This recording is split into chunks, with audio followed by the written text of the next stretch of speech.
Day 100 of making a platform fighter. I am shocked I made it to 100 days, and I figured I should do an overview of what the goals for the game are. Like I said in a short a while back, the current goals are to get 4 playable characters in the game, create a small Metroidvania style map with an area designed for each character to work in, a versus mode which I haven't even started on, and to release this on PC and phones by September of next year. Now that that's out of the way, it's time for me to give some random behind the scenes thing. I'm gonna be honest, this whole thing just started on a whim.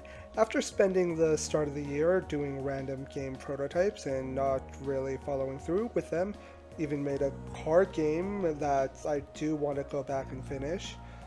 However, what made me start making these videos was me seeing videos from this guy called Tibbs TV, who was teaching himself Unreal Engine 5 until he's good enough to get a job at it. And I figured, you know what, I should try that with this game. It would make easy marketing, I could grow a channel, and hopefully market this game better than any of the previous games I've made.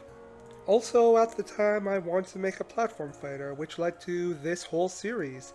Now, back then, I figured, yeah, I've made a platformer before, just got to throw some hitboxes on the player, chuck in some areas based off a D&D campaign I made years ago, and I can get this done pretty quickly and have 3 months of polishing this game and actually release my first Steam game.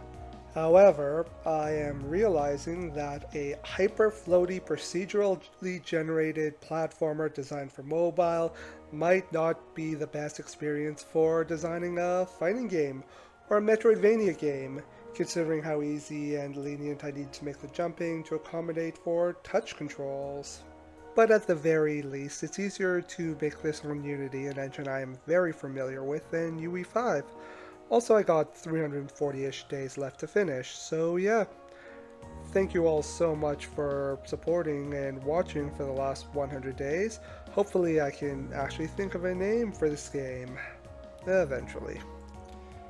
Oh yeah, for anyone who's curious, I unprivated an old trailer for one of the first games I released to Android was, if anyone wants to check that out.